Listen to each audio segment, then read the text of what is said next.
Hello guys, it's Ocean Bruiser 325 here. We're back.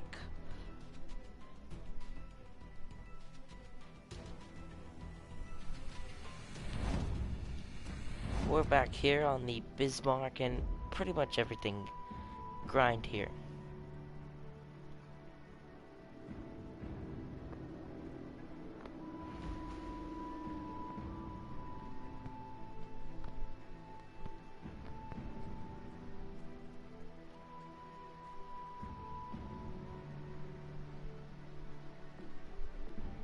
Oh, I'm gonna go straight into a warm-up Fubuki match here.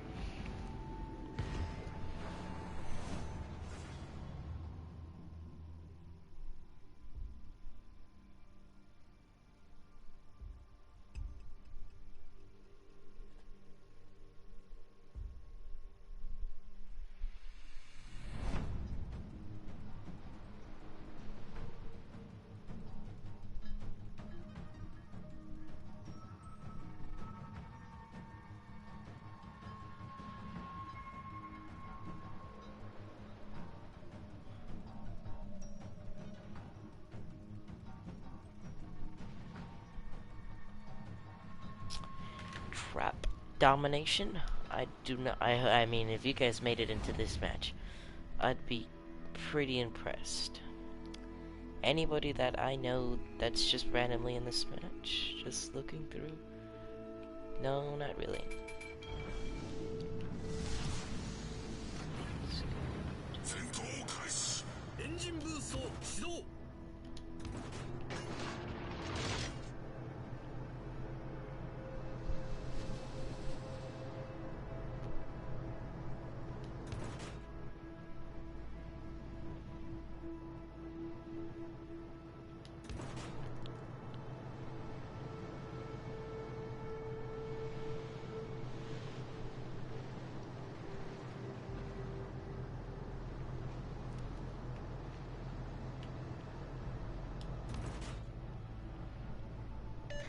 Alle Kräfte, diesen Bereich erobern.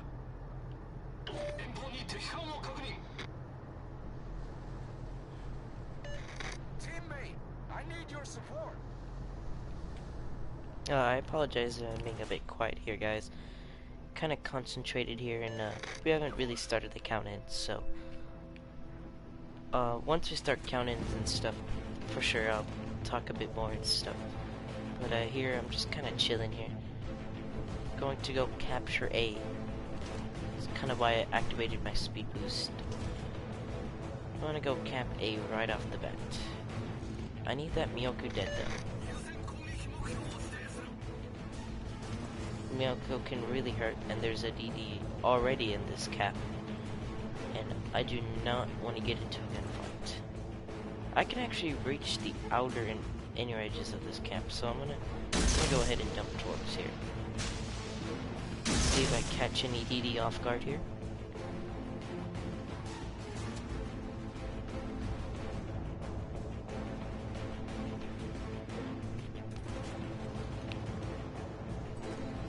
And if anything, we can hit him pretty hard. Oh, there is a DD. Oh, the DD is over here.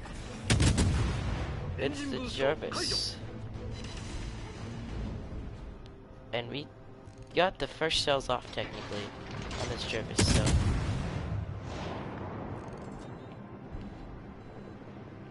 yeah, those torps missed him, but the we kind of know where the Jarvis is, which means we can kind of rush now into the Jarvis' smoke screen.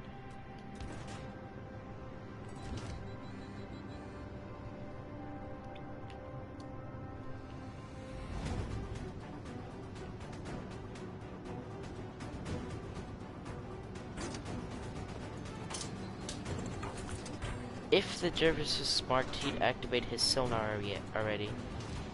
But it doesn't appear that he's activated his sonar yet. No, he doesn't. Because there's a Jarvis right now.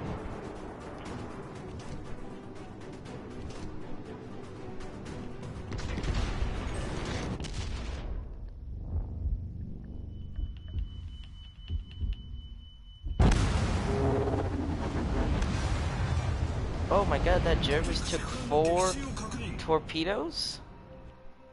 Is that right? The Jervis took 4 Japanese torpedoes? That doesn't seem right.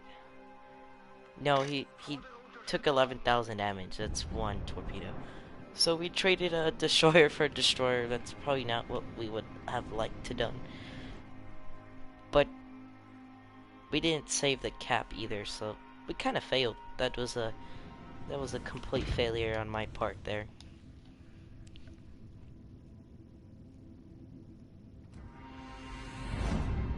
That was a pretty bad failure. Alright, let's go tier 6 if you guys want to join. Ganize now? Yep, Ganize now. Nice now. I'm not quite sure if I want Franz von Hipper. Just, the only reason I don't is because he doesn't have Porcupine, and Porcupine is really good for secondaries actually.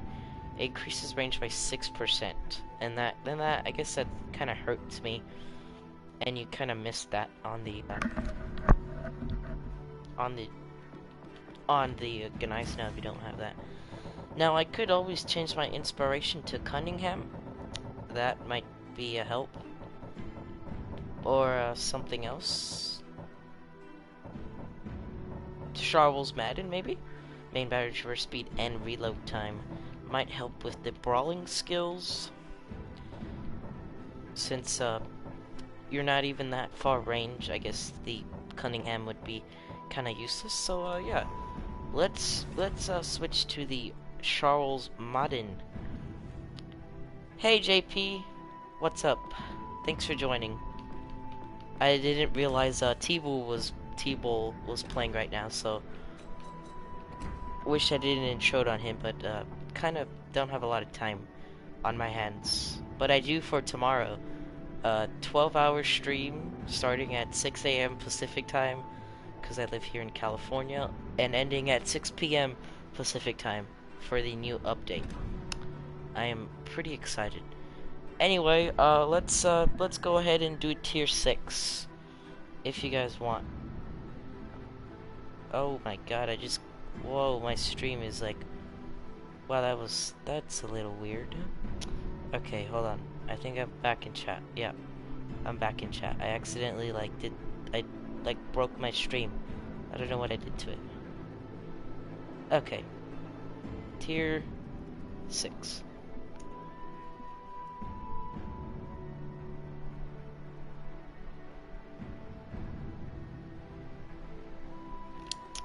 Three, 2, 1, go. Yeah, that's a lot. Yeah, it is, JP. Yeah, I'm looking forward to it though. And honestly though, I hope the update is already installed by 6 o'clock in the morning on my PS4. That would suck if it isn't, cause then that put me back, and streaming until like 8 o'clock is definitely not in my favor. And I'm still trying to figure out how to switch apps, because I'm gonna take I think I'm gonna take a break. So I'm switching divisions every 3 hours, so then I'll probably take the break after every 3 hours, like a 15-minute break to go get like a snack or something, and then halfway point I'll probably take an hour break to actually eat a meal, and then we'll come back. But I need to figure out the app switching thing, so I don't have to end the stream and then go to share play and then, you know, do my the stream will be back soon thing. I just want to make it all one stream. So I'll probably figure that out by today. Oh, we got up tiered here. There's a flint. Okay, we can probably kill that because freaking flints suck.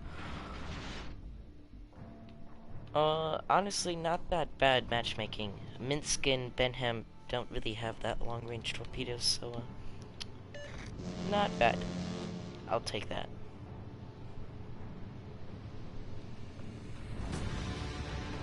Yeah, but 12 hours is a lot, JP, but hopefully all my friends that said would join, because playing with friends for 12 hours is different than playing by yourself. Cause yeah, 12-hour stream by myself is going to be horrible. I'd probably bore myself. That was horrible. I don't know why I shot that. There's the Hipper, and then I'm still waiting for Wargaming to put crossplay divisions. Yeah, same. I would love to play with Spartan or Retro's Xbox account. Just in general, a lot of my friends are on Xbox, Hitman, and everything. Everybody like that. But I think Wargaming is pretty. I think they're pretty close with that. I don't know. I'd expect it pretty soon. I'd say maybe the March update. I'm going to guess February update. We'll have aircraft carrier trials on February update. March update will be crossplay and the addition of Conqueror and the legendaries that we're renting in March. Because they'll probably take the results from the January update and fix them by March. And holy crap, dispersion is horrible. So I'm assuming they'll add crossplay with the legendaries. I think the same as you, yeah. Yeah, I think that they'll won't fully release aircraft carriers February. They'll do the trial thing, kind of like what they did to Yamato. And then Wargaming will probably take at least 2 months for that. And then March, they'll add Conqueror, Gearing, and Worcester to the Bureau, along with crossplay. I'm assuming crossplay should be done by then. And then August, Mayish, kind of Mayish, like May, between May and August is when they'll fully release aircraft carriers. Well, there's the Flint. Let's just dump torpedoes out there. Let's see what this Flint does. Yeah, all my shells overpinned. And he ricocheted a shell. Oh no, he didn't. That's just my TV sucks butt. Sucks ass, so it just... That's weird.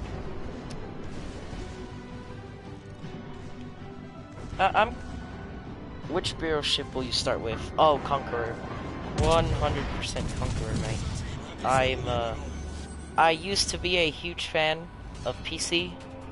And then, Wargaming was like, let's go ahead and nerf, quote unquote, nerf the aircraft carriers, and if anything, it made it so much easier to play them. So then I kind of left because even if you were considered a AA battleship, there was really nothing you could do from a Roosevelt,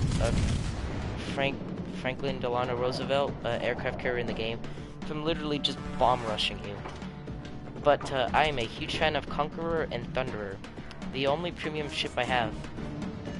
NPC. And if you're familiar with High Cal King, that is also another reason why he mentioned it, that I get to freaking fuck Yamatos at the back of the line with HE, and then they're gonna get wrecked. So now players will definitely play different if Wargaming keeps the Conqueror the way she's supposed to be played. But I've heard rumors that the Conqueror will basically be nerfed a lot compared from the PC version, so I don't know. I'll probably rent that and we'll see what happens. But yeah, Conqueror will be the first legendary I go for out of the new batch. JP, what will you go for first? Gearing, Conqueror, or Worcester? And Worcester also seems interesting.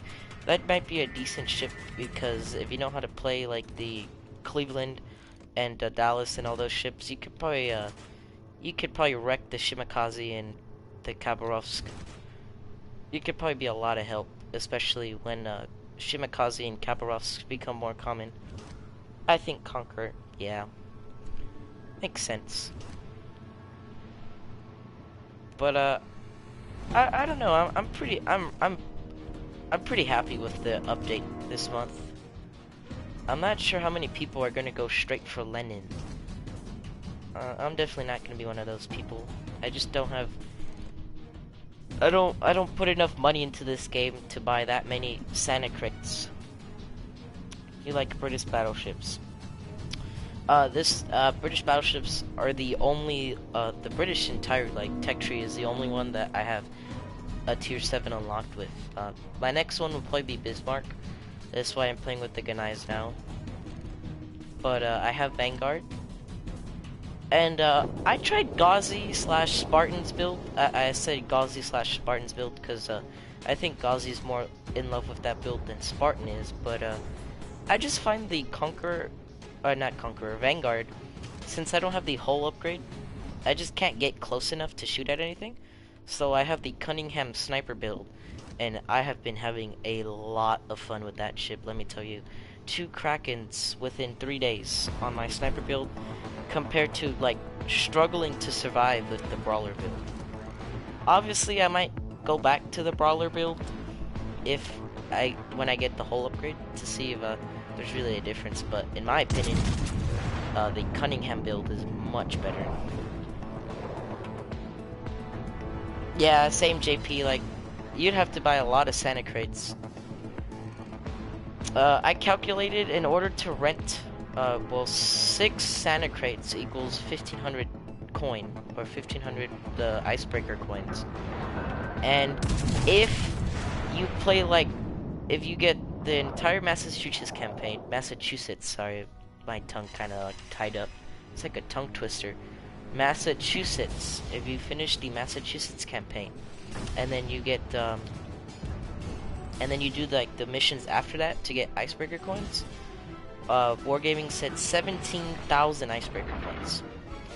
So, 6 Santa crates for 1,500, and then that's 1850.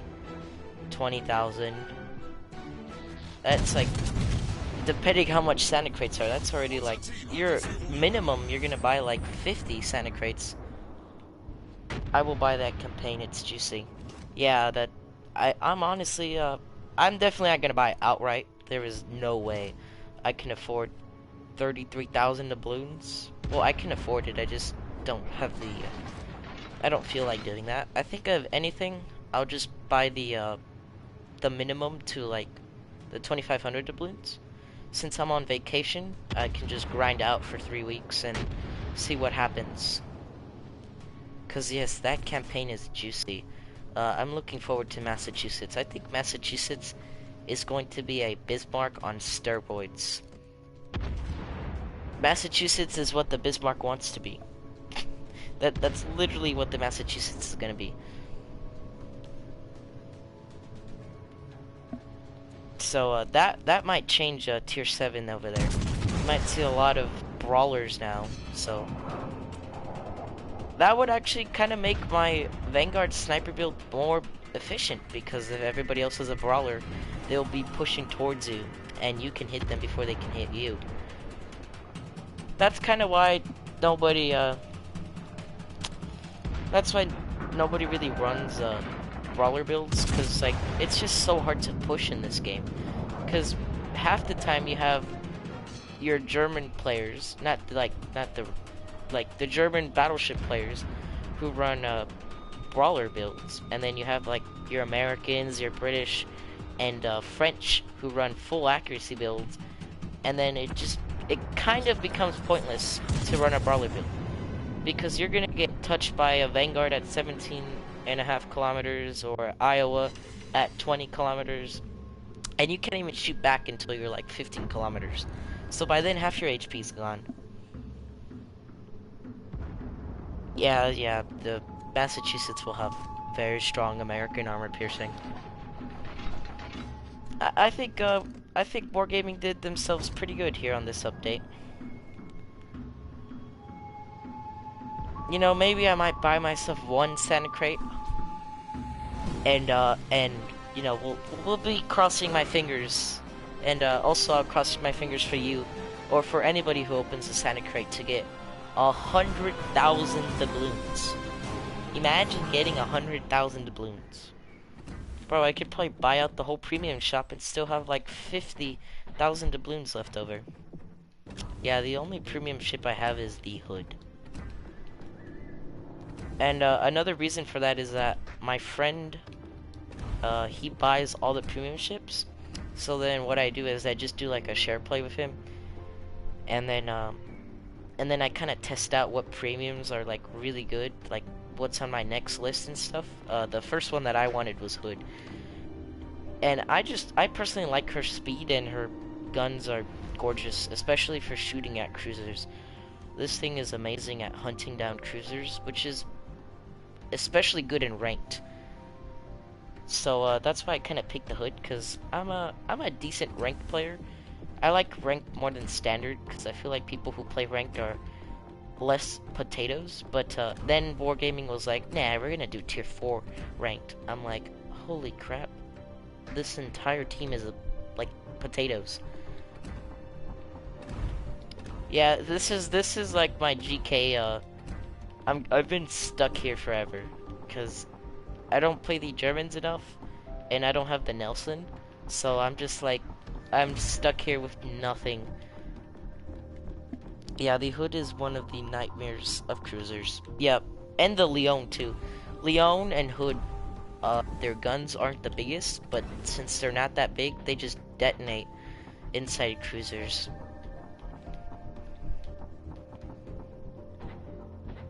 Yeah, I'm kind of, I've been kind of working all the classes. See, this is my British, but I made the mistake of selling most of my ships. So now I'm basically working my way back of buying them. I'll buy back the Emerald. I need to make a video on the Emerald. I need to make a video on the Emerald because Retro says that this is the best tier 4 cruiser. But in my opinion, the best tier 4 cruiser is the Kuryov. No joke, max range, armor piercing, slightly angled Queen Elizabeth got citadeled. Like, I don't understand. That Kuryov must have like some sort of power. Obviously it didn't do a lot of damage since it's a cruiser, so max AP damage is not that high. But still, that kind of shocked me. Yeah, I love the Kuryov too, yeah. I think the Kuryov and the Budoni are like very similar, because my opinion is that these three ships here, I'm not a big fan of the Soviet here, but when you get to Kuryov, it's like night and day. As long as you like, you know how to angle and stuff properly, like cruiser angle, not battleship angle. If you try and angle like a battleship, you're done. But if you know how to angle, the Kuryov is just a killing machine. I got a Kraken in ranked with this thing, and I averaged 3 kills whenever I took it.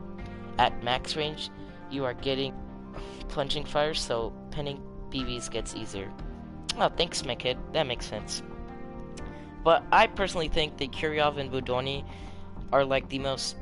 I haven't tried... Oh, I tried the Budoni on my friend's share play. I like it a lot. These both ships are, in my opinion, similar and pretty good. And then you go to Shores, and then like the entire thing changes. From here, these two, you have like a hard-hitting cruiser, and then here you just have rapid-fire HE spamming cruisers. The Shores is when it changes, and then you end up with the Shapayev, which is a really good destroyer hunter. Anyway, we'll continue. Speaking of the Kuryov, tier 4. We'll take out the Kuryov. Tier 4.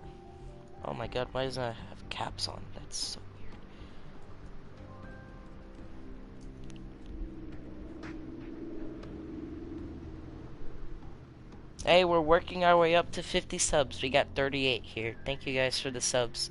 Man, I'm so grateful for you guys. Like, a month ago, I didn't even really think my channel would succeed this fast, and over here, a month later, I'm at 38 subs, almost 50. So, it means a lot, guys. Thank you guys for your support. Tier 4. Ready?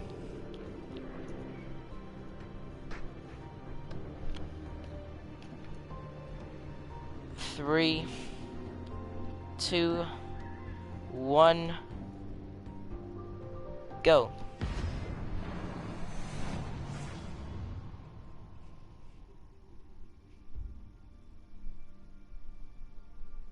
Jaguar is the best Tier 4 cruiser. Changed my mind.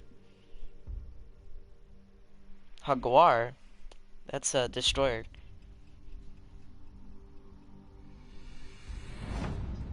Do you mean the Emily 14?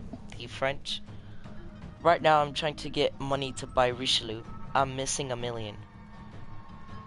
Huh. Honestly, you should, JP, you should probably, if you have a tier 6 premium, I make a killing with Hood. Unfortunately, I can't really play her that many times, because, well, I can only play her once per stream, because I always end on her, kind of like Gecko ends with Arizona. I always end with Hood. But, when I'm not streaming, I normally just grind coin with the Hood. You get an easy, like, 300,000 coin minus the service cost. You make at least 200,000 per match.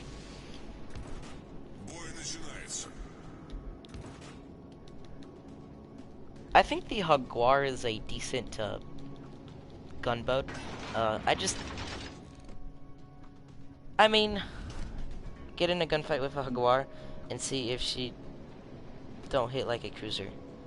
Oh, I believe you though. Yeah, no, Jaguar is she's a interesting destroyer, definitely. I have the Poltava and Benham, and those are the ones I'm playing with. Alright, not bad, JP. Yeah, I only have the Hood. She's my only, like, premium I've paid for. I have the California, of course, because she was a Bureau project. Okay, so there's a DD here at sea. Oh, look, it's an Emily.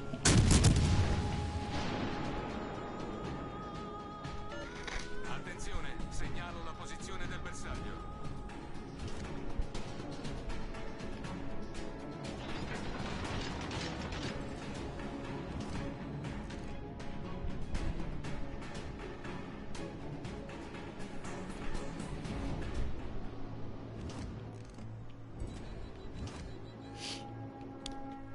Okay, let's see. So they have a Minikaze and 2 Farragets. Funny enough, sorry for being quiet. I was just trying to think of a game. But, I remember the second Kraken I ever got was in the Jaguar. And I remember that game specifically because I ended with 50 Citadels. 50 Citadels with French armor piercing.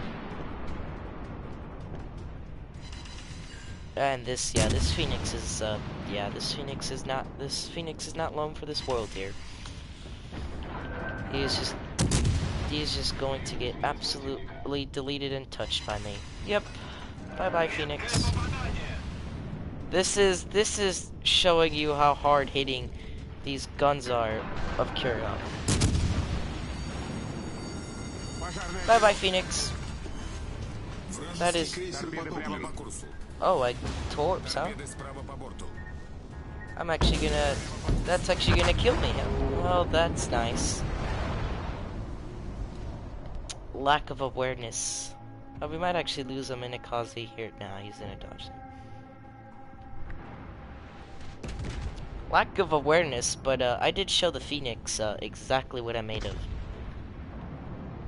I guess my only complaint for the Kuryov is basically that maneuverability.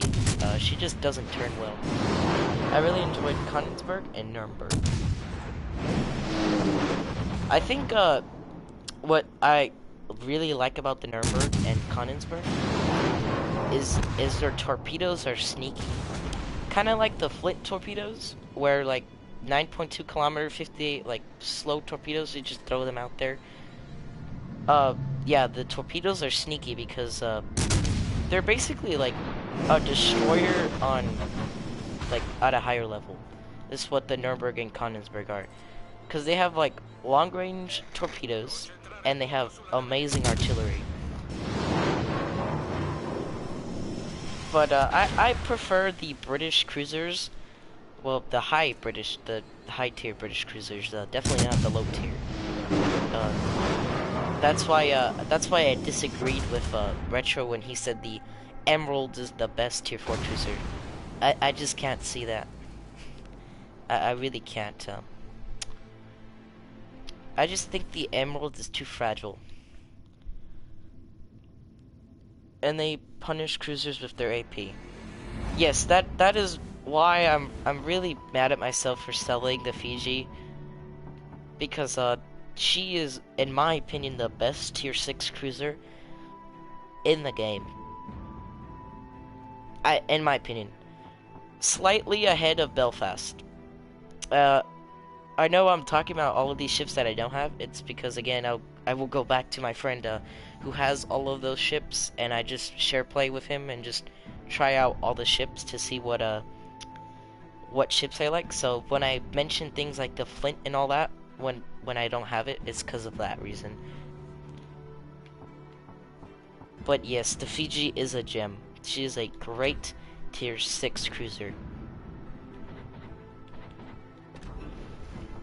And then I'm probably the Edinburgh. I'm excited for the Edinburgh because I'm actually going to play her like a radar cruiser, surprisingly. I'm looking forward to see how that looks like. And also I think the British, like the entire tech tree, is a good way to start because I feel like everything's so balanced, especially the destroyers. Like they're not torpedo boats, but then they're very balanced destroyers. Like if you have to get in a gunfight, you can win a gunfight. If you're torping something, you only need like 5 torps. Compared to like the Fubuki or like the Japanese and American lines, this is like as black and white as you can get. This is literally torpedo menace. You just click triangle whatever your torpedo and you just launch them. This entire line is built on guns. So the Japanese and Americans are basically black and white as far as destroyers go. And I think the British and the Germans are most alike because they both have balanced destroyers, in my opinion. And then the French are just basically light cruisers, along with the I don't know, man. York and Helena can bully Fiji. I mean, anybody can bully a Fiji, but I just think the Fiji is I think the Fiji is, maybe she's not the best, like, as overall. In my opinion, she's the best, because my playstyle fits her perfectly.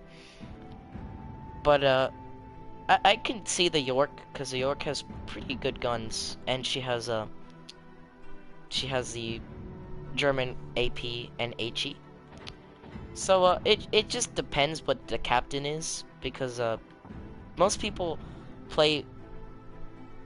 don't know how to play British cruisers. They play like potatoes. They just sit broadside, and then their armor is just not meant for that. Especially the high tier, you should be bowing most of the time. I believe, well, once the armor viewer comes, I'll probably check that out. I want to check out those stats, but I believe the Fiji has 25mm bow armor, and the Edinburgh has 30.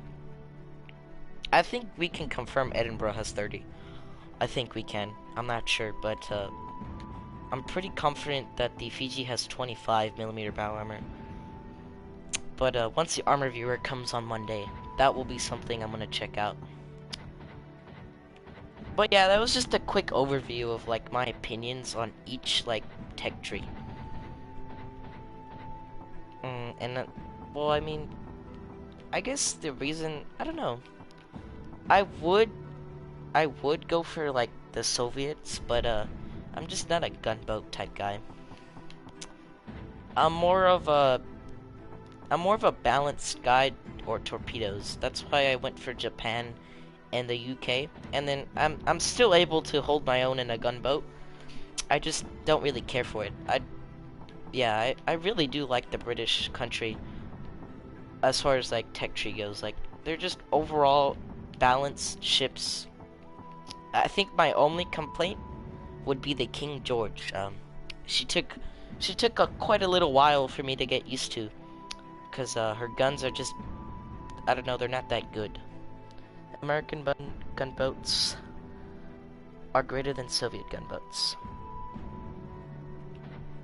Not if you play PC. I will say that. For a man who played PC for 3 years, I will assure you that a gearing 90% of the time loses to a Soviet gunboat Tashkent. Or the Tashkent and even the Khabarovsk. Well, the Khabarovsk is just insane. I wouldn't even consider her a destroyer. She just needs to be a light cruiser. Because Tashkent just wins any gunfight. I have to go. It was a pleasure to visit your channel. See you later. See you, JP. Thanks for stopping by. It has... Yeah, thank you, JP.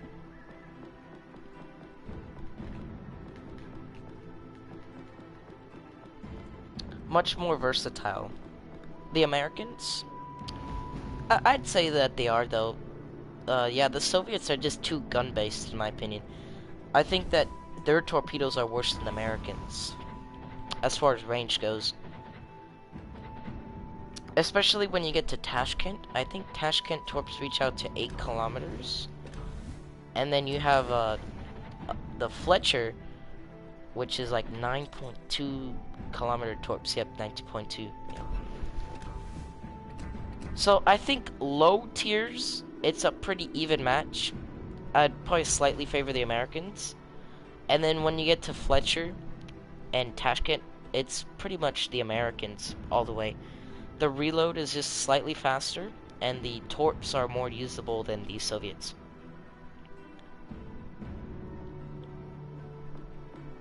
American torpedoes are much better, and they can actually hide. Yes, that's yeah, like especially when you get to Minsk.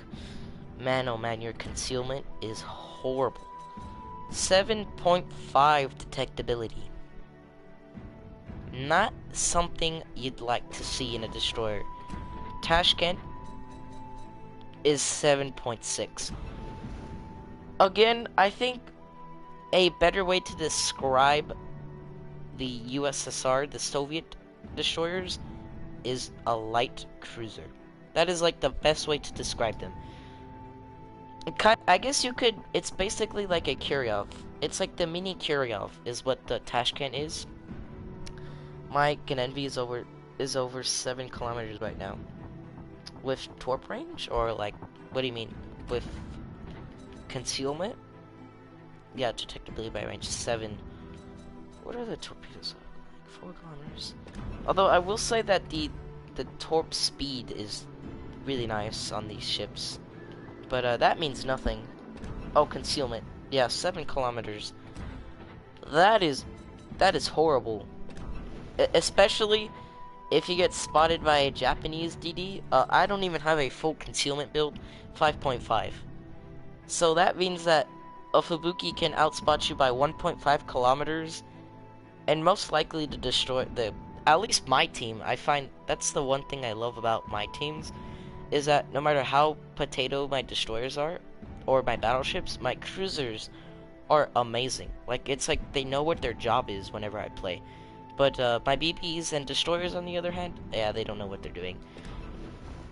But I do appreciate good cruiser players, because, again, a 1.5, like, you can see a ship 1.5 kilometers before it sees you. That is all you need.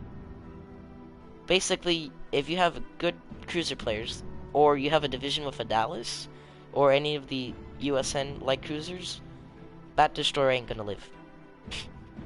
Flat out. So, again, I would have to argue that the destroyer name under Tashkent and the entire Soviet cruiser line, or not cruiser, destroyer line, is somewhat deceiving. They're just light cruisers. And that line gets even more blurry if you play with Khabarovsk.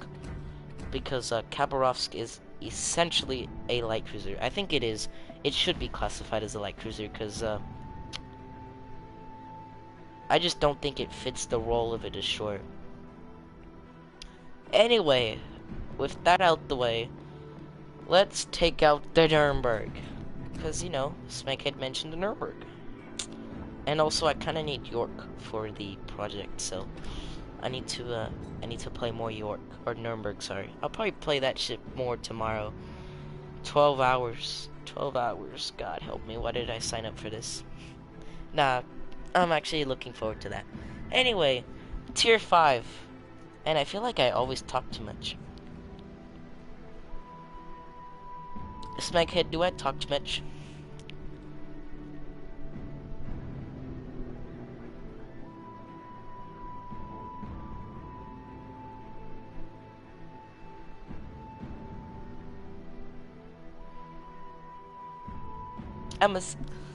Controversy time. What would you classify the Alaska as? Okay, guys, we're gonna have to hold the countdown here.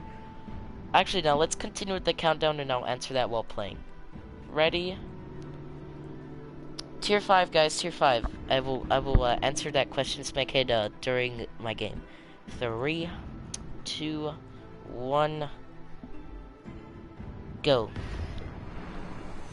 Okay. What would I classify the Alaska as? Under the American blueprints, she is classified as a super heavy cruiser. Under game terms, she's classified as a cruiser. You talk less than my ex, so...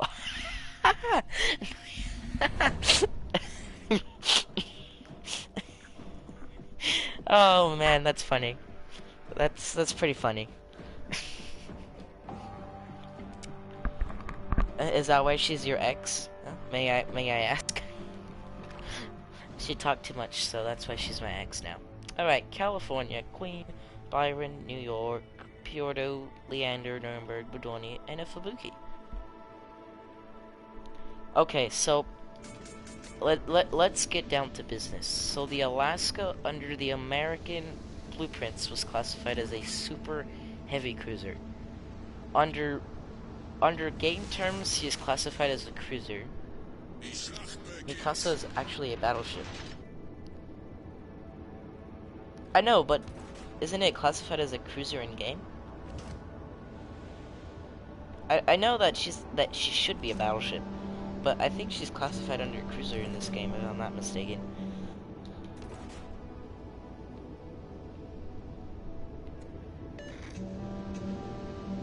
I think she is technically, she's classified as a cruiser, but she should be a battleship.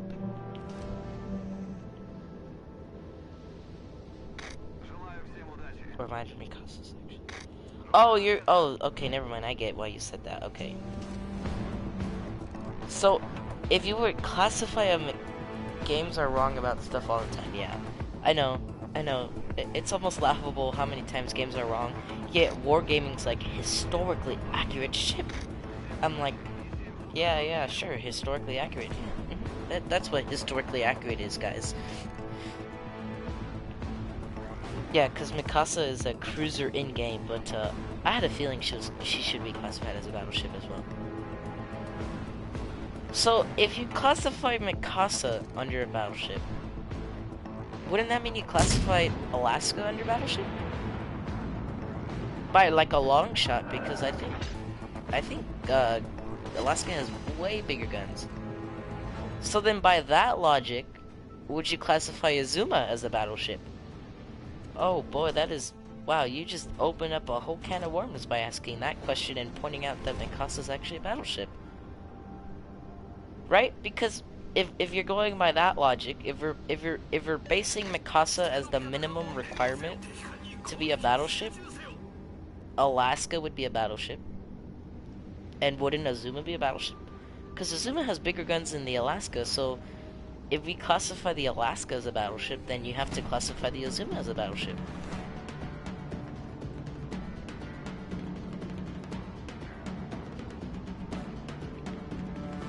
So then, I would have to say, according to what, if Mikasa is considered a battleship, was built and classified as a battleship in her day.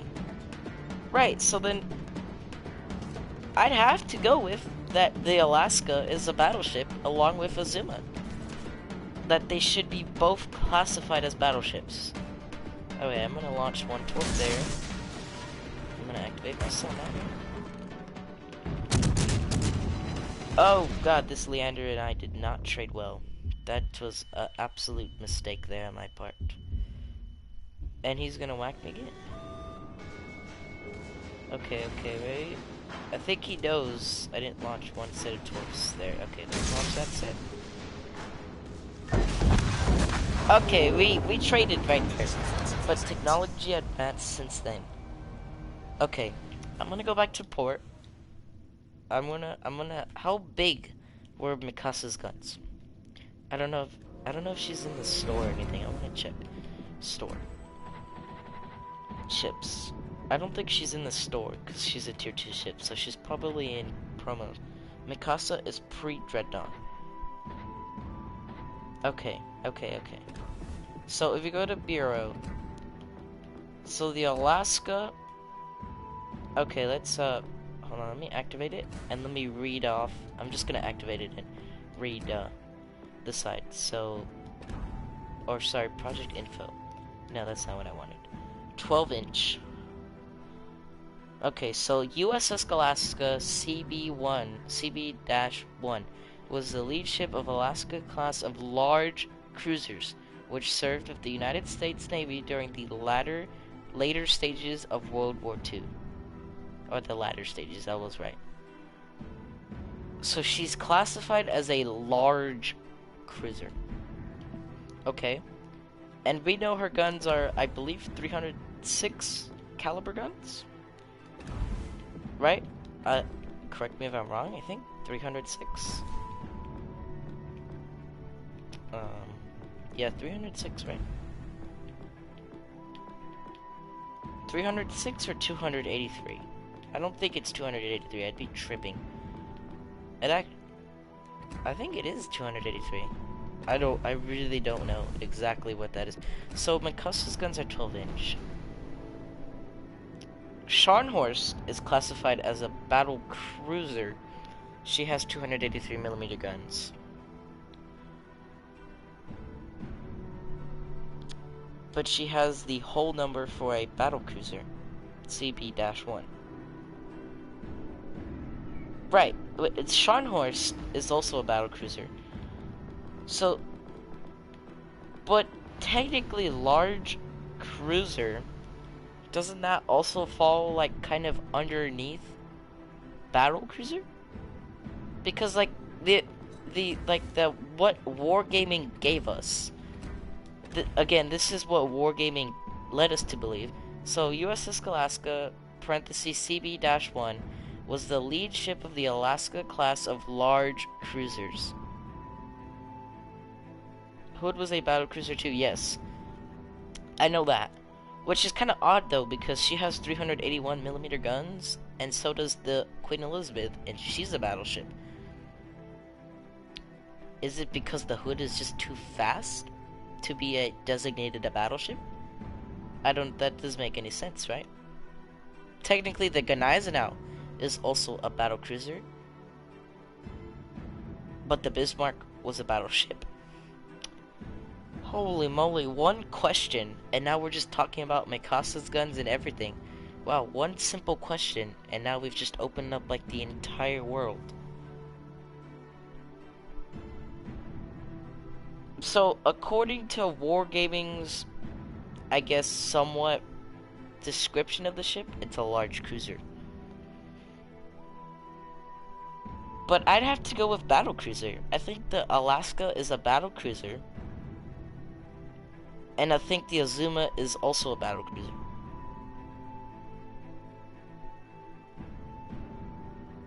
That's just my opinion, I think. I would personally classify the Alaska as a battle cruiser, and so would the Azuma. The BC concept is faster and lightly armored ship with battleship grade weaponry.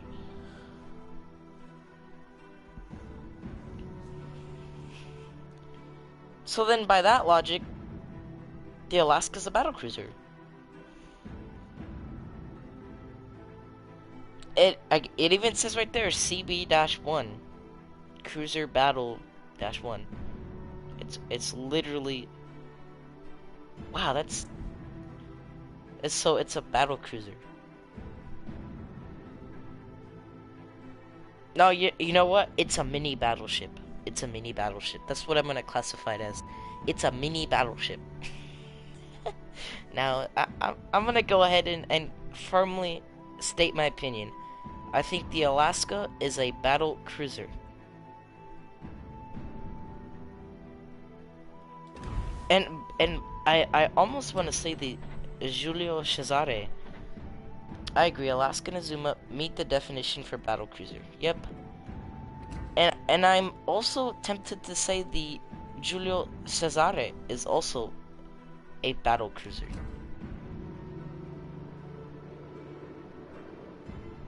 Especially since she turns like butter, that also kind of clears things up. She turns like a cruiser. She has slightly bigger armament. She has the exact same guns, I believe. What is that? 320. She only has 10mm guns bigger than the Azuma, and we agreed the Azuma is a battle cruiser. I think the Giulio Cesare is also a battle cruiser. So we agreed the Alaska and the Azuma is a battle cruiser, are battle cruisers. And I'm tempted to say the Giulio Cesare is also, by definition, maybe, hold on, what's speed? 27 knots. I think you would consider the Giulio Cesare a battle cruiser as well. Man, this is like the weirdest question ever. Because like there's so many ships that now I'm really thinking, are they battleships or are they battle cruisers now? Because now that I think about it, how many actual battleships were built? Because if we're talking about speed and lightly armored, the Hood is lightly armored and has fast speed, similar to Gneisenau.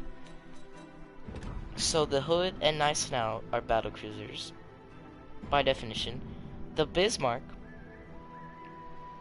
I would also have to agree that the Bismarck is also a battle cruiser. Because she has the similar speed to 28.5 knots. Yeah, she has a similar speed to Gneisenau. And her guns are only 380, which is less than Hood. Although Bismarck is heavily armored, so that doesn't meet that. It doesn't meet that. Bismarck is really well armored. So I guess you could say the Bismarck is a battleship, a true battleship, because of her armor and her battleship caliber guns. It's just her speed that's a little awkward. That kind of throws things to fun. The only point against Alaska and Azuma being battle cruisers is that their armaments being significantly lighter than the battleships of their time. Well, yeah, because let's see, we go Iowa, 406mm guns. Alabama, 406mm guns. Yamato, 457mm guns. So I guess that is the only point against Alaska and Azuma being battle cruisers. They don't have the battleship main caliber guns.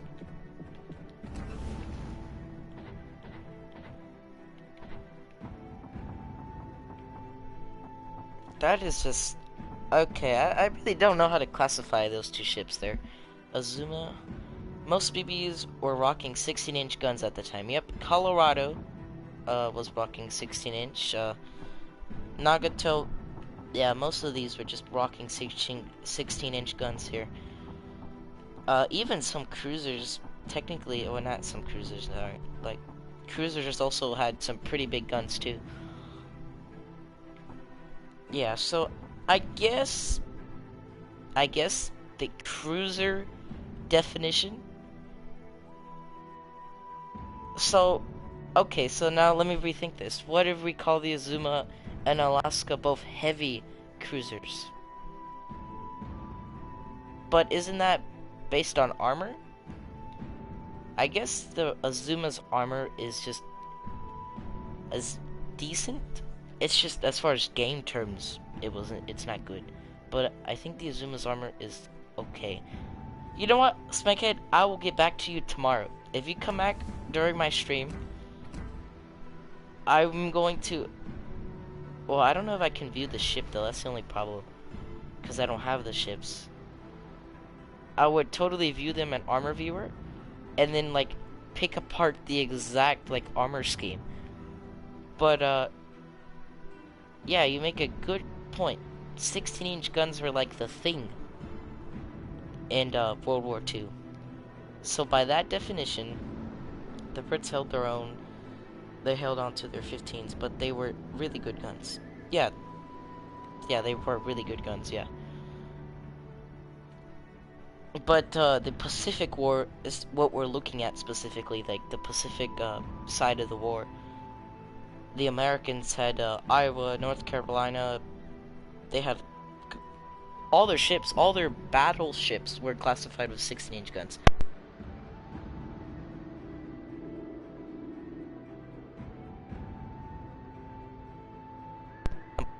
We're back though. So, final answer, no doubts, Alaska and Azuma, I'm classifying them, on my opinion, as heavy cruisers. That's what I'm going with. I don't know. I'm going with heavy cruisers. And I think it also comes down to, like, the broadness of, like, America describing the ship. I don't know if Wargaming copied word for word or this is, like, their own definition, but large cruiser. Like, what does that mean? Large cruiser. Is that literally just what we're gonna call the Alaska? A very big cruiser. I'm not satisfied with that definition. Heavy cruiser, pretty much universally armed with 8-inch guns. Heavy versus light classification is based off armament, not armor. But the Alaska has like 13-inch guns, right? Or 12-inch? I'm not sure. I think it's 13-inch. No, I'm sorry. Never mind. That's not even 13. It's like 14-inch guns. Wow, that's like it's such an interesting question. Large cruiser is way too vague. Like, to call the Alaska, oh yeah, the Alaska is a large cruiser. 305 equals 12-inch. 12-inch guns. So that's like miles better than what a heavy cruiser would classify. But it's not high enough to become a battleship. Or to be close to battleship and caliber guns.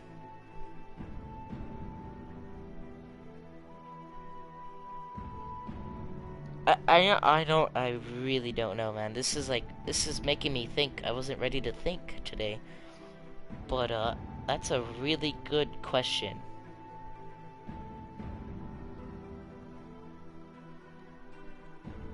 So, it's clearly not heavy cruiser, and the only thing preventing the Alaska from being a battle cruiser is her guns are just a tad bit too small.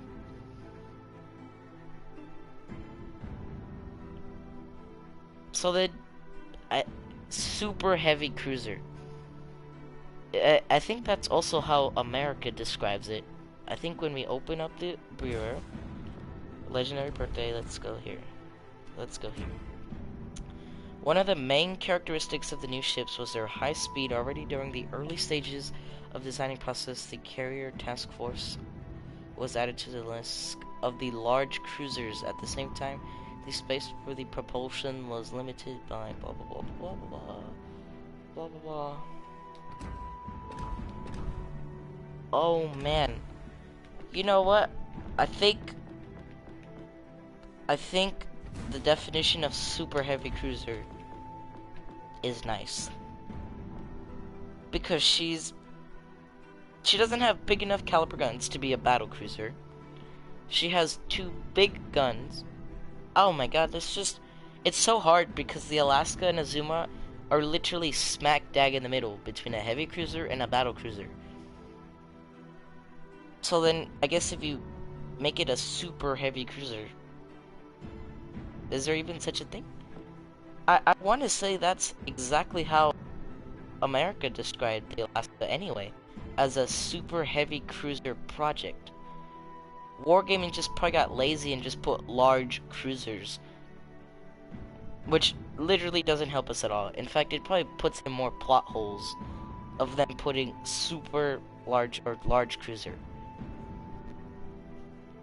So, I think super heavy cruiser is really nice. I guess.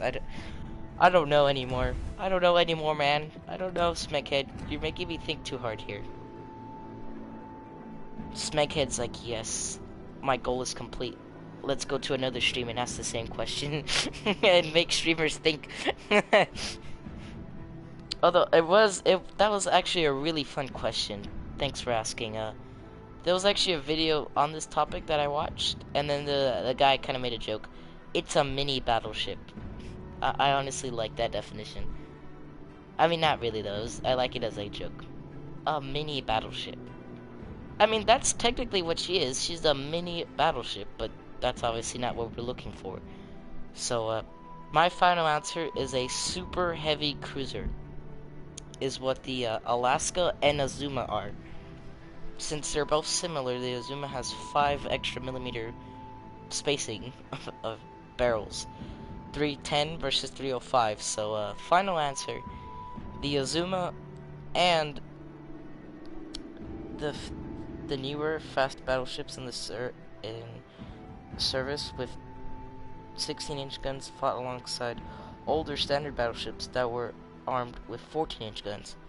See, standard battleships, 14-inch guns, right there. That basically answers your question. So, we cannot classify the Azuma or Alaska as a battleship because standard battleships, 14-inch. Good morning, Blue Hawk. Well, good morning. It's almost afternoon here. I mean, good afternoon to you, Blue Hawk. Armed with 14-inch gun. Okay, so yes, I'm gonna stick with my answer. A super heavy cruiser is what I'm gonna define the Alaska and Azuma as. Super heavy cruiser. We're gonna go with that.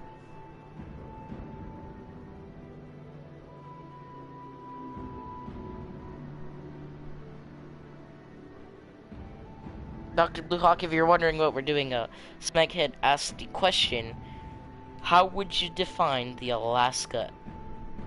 And what he means by define is like what class, because there's actually multiple classes such as cruiser, cruiser light,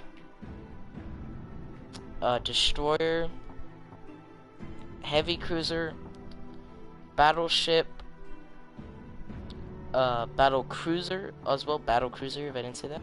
Battleship, and then I made my own class. I believe I made an own class. Super heavy cruiser. That is what we're defining the Alaska and Azuma as. And if it's a new class of ship, the requirements to become a super heavy cruiser must exceed that. The armament must exceed that of a heavy cruiser, and must fall short of the minimum 14-inch guns to be characterized as a battleship. So basically, any ship that has bigger than 8-inch guns, but smaller than 14-inch guns, would be classified under my definition, a super heavy cruiser. Honestly, that's a great definition right there. I think that clears a lot of things up. Okay, so, let me use the restroom. We'll come back, we'll play the hood.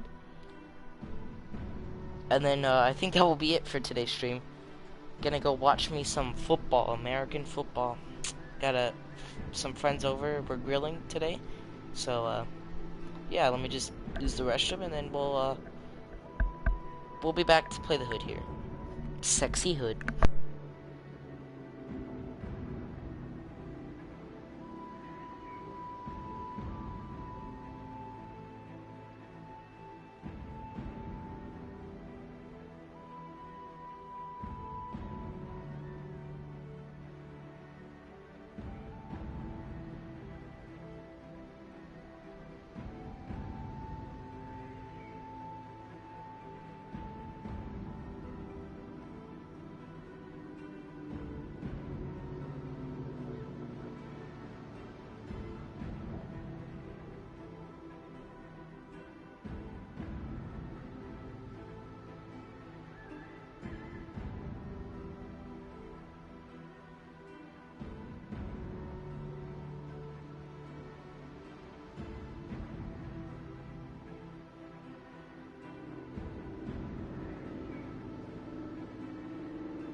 Alright, we're back. The unique term large cruiser was actually used by the US Navy while Alaska was under construction, so Wargaming is using the historical accurate term. Really? So then the Alaska is actually a large cruiser? That's literally the definition? The lower tier. Wait, what?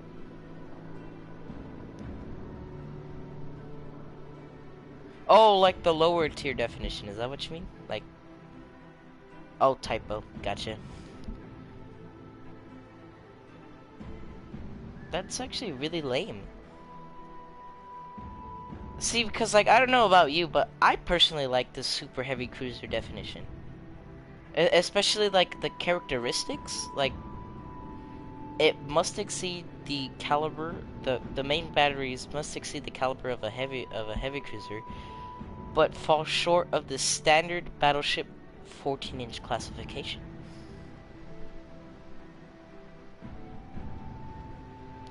And then if the ship's speed is to exceed 31 knots, it is a battle cruiser. I don't think that's the actual definition, but that would explain Gneisenau's placement and also Scharnhorst and Gneisenau.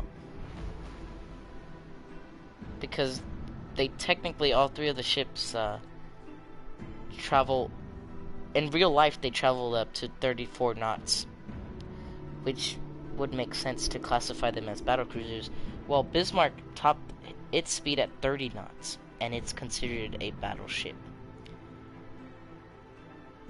Well, anyway, that out of the way, last match of the day, last match, and I'd like to thank Smeghead for asking that question. That is a wonderful question to ask.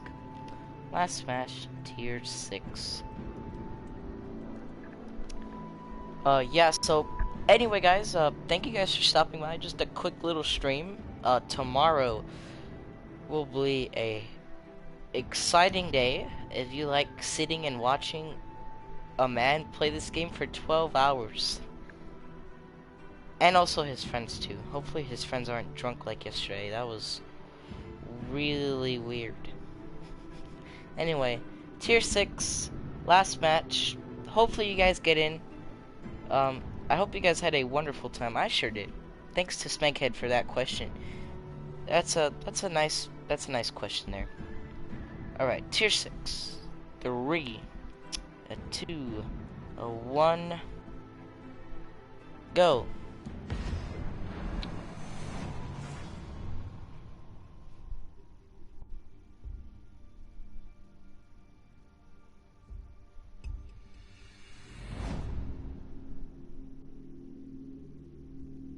Crash. Crash.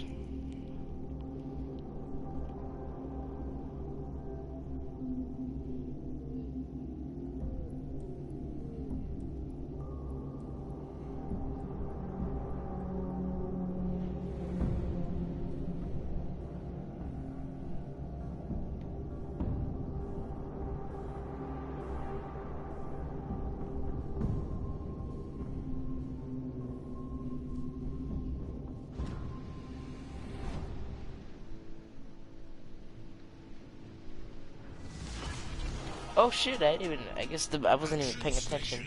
Sorry guys. Hopefully you guys made it. I don't know. Let's see. We got up tier to a tier 7 match. Oh, we have an Iowa. Their tier 7 is a Vanguard and Aroma. That's unfortunate for them. That's like the one thing that I hate when you're up tiered, or when you're actually like low tiered in a tier 7 battleship.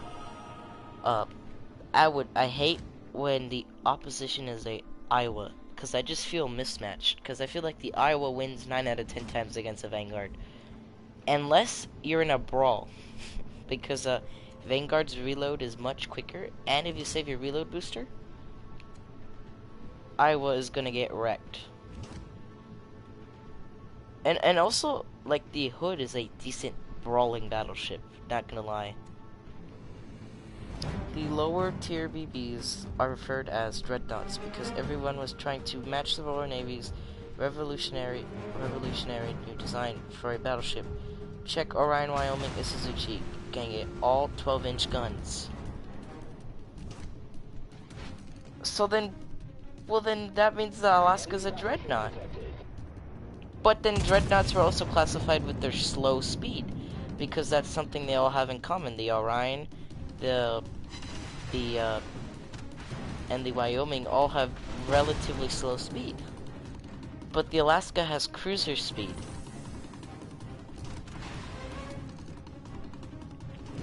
And also the dreadnoughts, if I'm not mistaken, were also classified with their large and plentiful amount of guns, which is pretty common among all of them. Actually, never mind. Orion only has 8 guns, right? Oh, I have to check that after this game. That, I don't know. I don't accept that as a true definition. Like, I know I'm not like a god at, like, I'm not the one who classifies. Oh, I forgot to turn on hydro. I forgot to turn on hydro acoustic surge. We're filling up fast. Would you look at that? Alright, let's activate hydro now. Alright, you know what we're gonna do for the last match? Ramming speed. Ramming speed. Ramming speed. Ramming speed. Ramming speed. Ah! We did it. We succeed. We succeeded.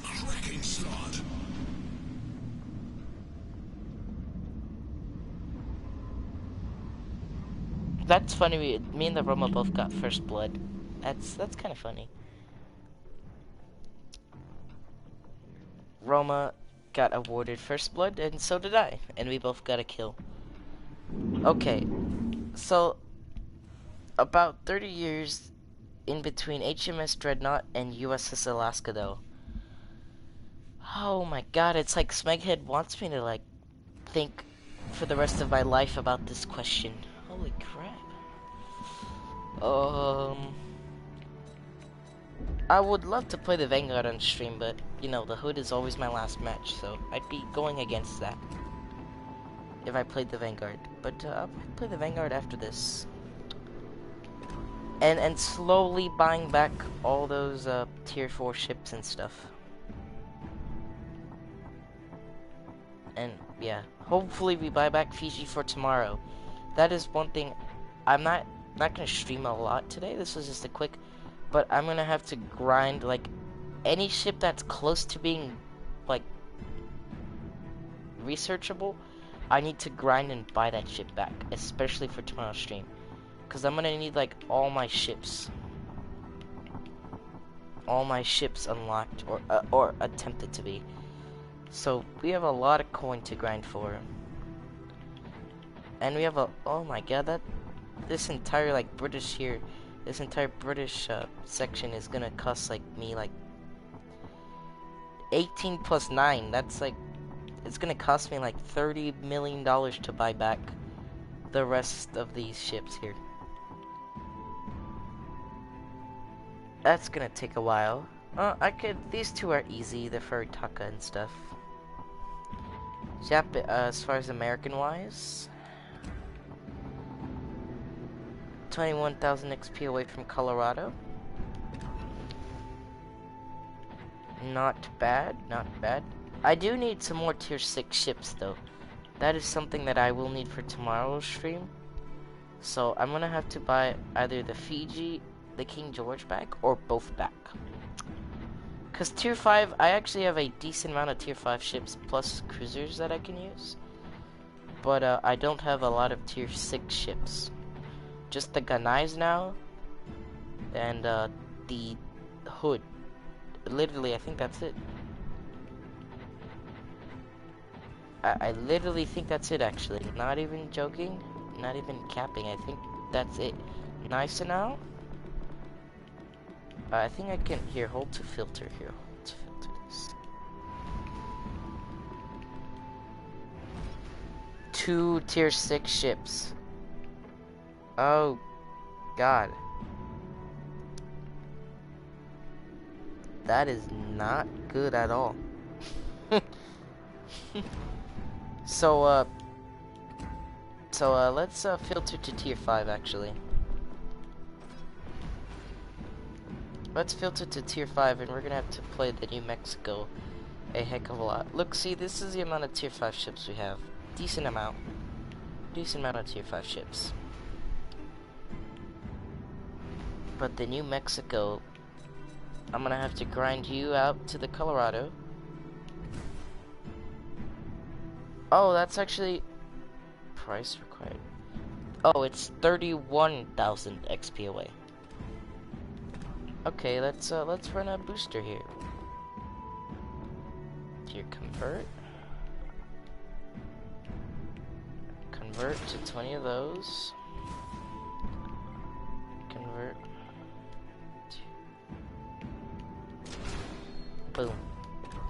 We haven't played the New Mexico yet, so wish me good luck, because if we get a Kraken and high damage, we could probably wipe out all that XP.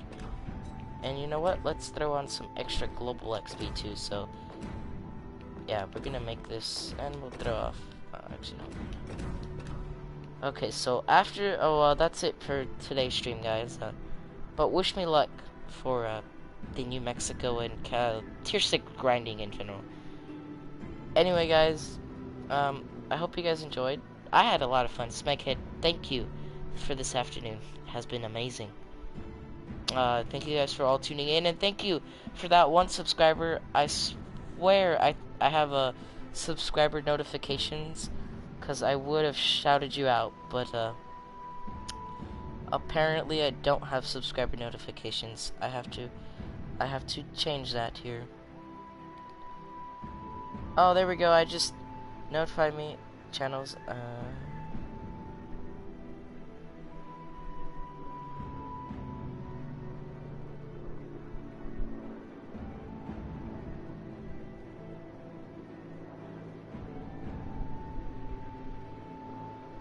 Oh man, this.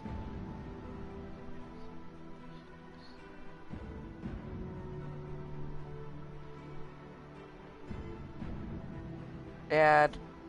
Okay, I guess I have to fix my settings some other time. Yeah, but thank you guys for your support. If you enjoyed, please smash that like button. It really helps me out. Anyway, see you guys. Thank you guys for riding the waves with Ocean Breezer.